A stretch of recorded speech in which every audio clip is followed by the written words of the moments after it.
जयशंकर प्रसाद जी की कहानी ग्राम। कथावाचक निर्मल मिश्र। टन टन टन। स्टेशन पर घंटी बोली।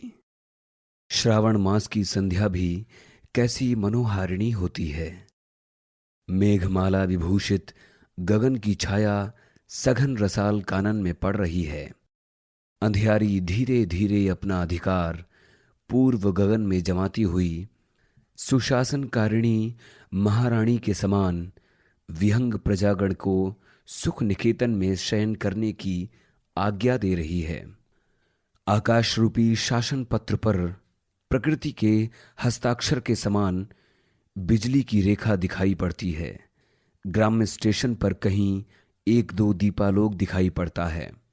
पवन हरे हरे निकुंजों में से भ्रमण करता हुआ झिल्ली के झनकार के साथ भरी हुई झीलों में लहरों के साथ खेल रहा है।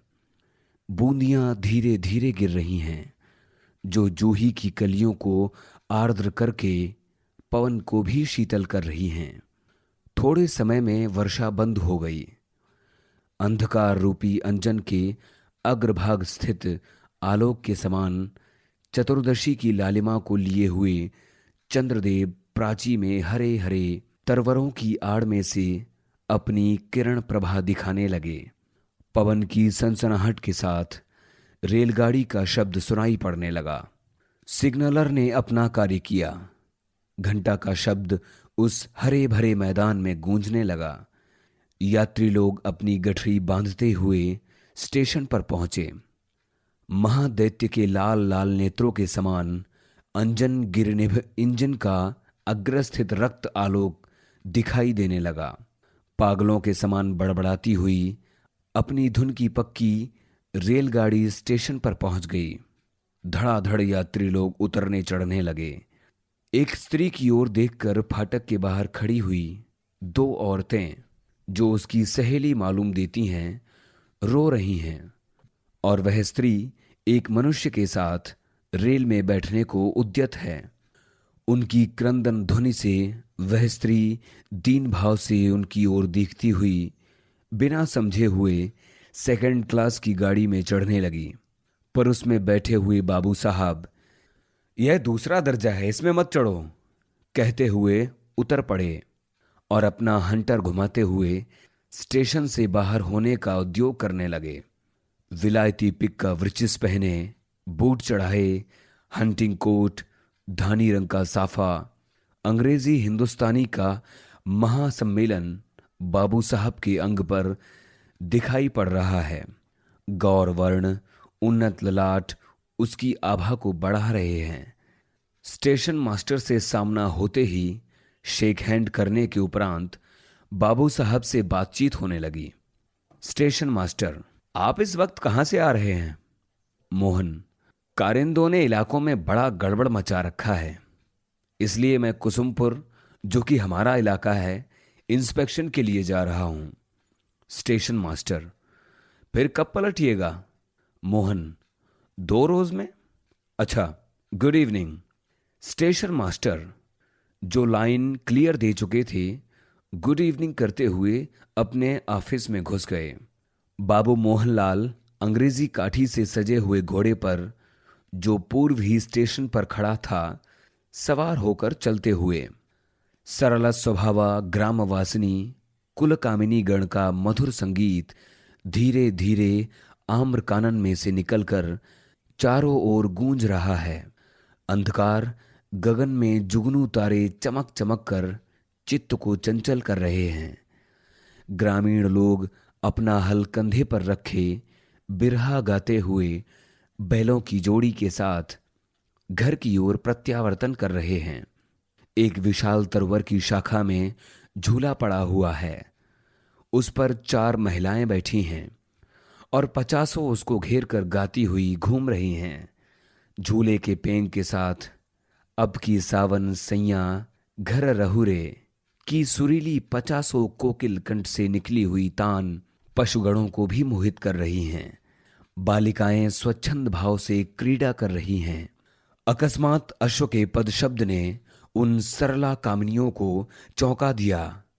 वे सब देखती हैं तो हमारे पूर्व परिचित बाबू मोहनलाल घोड़े को रोककर उस पर से उतर रहे हैं। वे सब उनका भेष देखकर घबरा गईं और आपस में कुछ इंगित करके चुप रह गईं। बाबू मोहनलाल ने निस्तब्धता को भंग किया और बोले, भद्रे, यहां से कुसुमपुर कितनी दूर है और किधर से जाना होगा? एक प्रौढ़ा ने सोचा कि भद्रे कोई परिहास शब्द तो नहीं है, पर वह कुछ कह न सकी। केवल एक ओर दिखाकर बोली, यहां से 1.5 कोस तो बाय, यह पैड़वा जाई।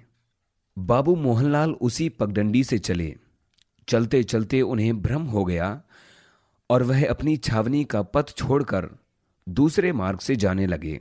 मेघ घिर आए, जल वेग से बरसने लगा, अंधकार और घना हो गया। भटकते भटकते वह एक खेत के समीप पहुंचे। वहां उस हरे भरे खेत में एक ऊंचा और बड़ा मचान था जो कि फूस से छाया हुआ था, और समीप ही में एक छोटा सा कच्चा मकान था। उस मचान पर बालक और बालिकाएं बैठी हुई कोलाहल मचा रही थीं। जल से भीगते हुए भी मोहनलाल खेत के समीप खड़े होकर उनके आनंद कलरव को श्रवण करने लगे। भ्रांत होने से उन्हें बहुत समय व्यतीत हो गया। रात्रि अधिक बीत चली। कहाँ ठहरें, इसी विचार में वह खड़े रहे। बूंदें कम हो गईं। इतने में एक बालिका अपने मलिन वसन की अंचल की आड़ में दीप लिए हुए उसी मचान की ओर जाती हुई दिखाई पड़ी। बालिका की अवस्था 15 वर्ष की है। आलोक से उसका अंग अंधकार घन में विद्युल लेखा की तरह चमक रहा था। यद्यपि दरिद्रता ने उसे मलिन कर रखा है, पर ईश्वरीय सुषमा उसके कोमल अंग पर अपना निवास किए हुए है। मोहनलाल ने घोड़ा बढ़ाकर उससे कुछ पूछना चाहा, पर संकुचित होकर ठिठक गए। परंतु पूछने के अतिरिक्त दूसरा उपाय ही नहीं था। अस्तु, रूखेपन के साथ पूछा, कुसुमपुर का रास्ता किधर है? बालिका इस भव्य मूर्ति को देखकर डरी, पर साहस के साथ बोली, मैं नहीं जानती। ऐसे सरल नेत्र संचालन से इंगित करके उसने ये शब्द कहे कि युवक को क्रोध के स्थान में हंसी आ गई और कहने लगा, तो जो जानता हो मुझे बतलाओ, मैं उससे पूछ लूंगा। बालिका, हमारी माता जानती होंगी। मोहन, इस समय तुम कहाँ जाती हो? बालिका, मचान की ओर दिखाकर, वहां जो कई लड़के हैं उनमें से एक हमारा भाई है, उसी को खिलाने जाती हूं। मोहन, बालक इतनी रात को खेत में क्यों बैठा है? बालिका, वह रात भर और लड़कों के साथ खेत में ही रहता है। मोहन, तुम्हारी मां कहाँ है? बालिका, चलिए मैं लेवा चलती हूं। इतना कहकर बालिका अपने भाई के पास गई और उसको खिलाकर तथा उसके पास बैठे हुए लड़कों को भी कुछ देकर उसी क्षुद्र कुटीराभिमुख गमन करने लगी। मोहनलाल उस सरला बालिका के पीछे चले। उस क्षुद्र कुटीर में पहुंचने पर एक स्त्री मोहनलाल को दिखाई पड़ी, जिसकी अंग प्रभा स्वर्ण तुल्य थी। तेजोमय मुखमंडल तथा ईषत उन्नत अधर अभिमान से भरे हुए। अवस्था उसकी 50 वर्ष से अधिक थी। मोहनलाल की आंतरिक अवस्था, जो ग्राम्य जीवन देखने से कुछ बदल चुकी थी, उस सरल गंभीर तेजोमय मूर्ति को देख और भी सरल विनय युक्त हो गई। उसने झुककर प्रणाम किया। स्त्री ने आशीर्वाद दिया और पूछा, बेटा, कहाँ से आते हो? मोहन, मैं कुसुमपुर जाता था, किंतु रास्ता भूल गया। कुसुमपुर का नाम सुनते ही स्त्री का मुखमंडल आरक्तिम हो गया और उसके नेत्र से 2 बूंद आंसू निकल आए। वे अश्रु करुणा के नहीं किंतु अभिमान के थे। मोहनलाल आश्चर्यान्वित होकर देख रहे थे। उन्होंने पूछा, आपको कुसुमपुर के नाम से क्षोभ क्यों हुआ? स्त्री, बेटा, उसकी बड़ी कथा है, तुम सुनकर क्या करोगे? मोहन, नहीं, मैं सुनना चाहता हूं, यदि आप कृपा करके सुनावें। स्त्री, अच्छा, कुछ जलपान कर लो, तब सुनाऊंगी। पुनः बालिका की ओर देखकर स्त्री ने कहा, कुछ जल पीने को ले आओ। आज्ञा पाते ही बालिका उस क्षुद्र गृह के एक मिट्टी के बर्तन में से कुछ वस्तु निकाल उसे एक पात्र में घोल कर ले आई और मोहनलाल के सामने रख दिया। मोहनलाल उस शरबत को पान करके फूस की चटाई पर बैठकर स्त्री की कथा सुनने लगा। स्त्री कहने लगी, हमारे पति इस प्रांत के गण्य भूस्वामी थे और वंश भी हम लोगों का बहुत उच्च था। जिस गांव का अभी आपने नाम लिया है वही हमारे पति की प्रधानी जमींदारी थी। कार्यवश कुंदनलाल नामक एक महाजन से कुछ ऋण लिया था। कुछ भी विचार न करने से उनका बहुत रुपया बढ़ गया और जब ऐसी अवस्था पहुंची तो अनेक उपाय करके हमारे पति धन जुटाकर उनके पास ले गए।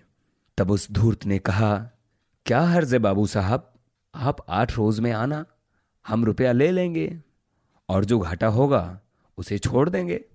आपका इलाका फिर जाएगा। इस समय रेहननामा भी नहीं मिल रहा है। उसका विश्वास करके हमारे पति फिर बैठ रहे और उसने कुछ भी न पूछा। उनकी उदारता के कारण वह संचित धन भी थोड़ा हो गया और उधर उसने दावा करके इलाका जो कि वह ले लेना चाहता था बहुत थोड़े रुपए में नीलाम करा लिया। फिर हमारे पति के हृदय में उस इलाके के इस भांति निकल जाने के कारण बहुत चोट पहुंची और इसी से उनकी मृत्यु हो गई। इस दशा के होने के उपरांत हम लोग इस दूसरे गांव में आकर रहने लगीं। यहाँ के जमींदार बहुत धर्मात्मा हैं। उन्होंने कुछ सामान्य कर पर यह भूमि दी है। इसी से अब हमारी जीविका है। इतना कहते कहते स्त्री का गला अभिमान से भर आया और कुछ कह न सकी। स्त्री की कथा को सुनकर मोहनलाल को बड़ा दुख हुआ। रात विशेष बीत चुकी थी, अतः रात्रि यापन करके प्रभात में मलिन तथा पश्चिमगामी चंद्र का अनुसरण करके बताए हुए पथ से वह चले गए। पर उनके मुख पर विषाद तथा लज्जा ने अधिकार कर लिया था। कारण यह था कि स्त्री की जमींदारी हरण करने वाले तथा उसके प्राण प्रिय पति से उसे विच्छेद कराकर इस भांति दुख देने वाले कुंदनलाल मोहनलाल के ही पिता थे। जयशंकर प्रसाद जी की कहानी। ग्राम। कथावाचक निर्मल मिश्र।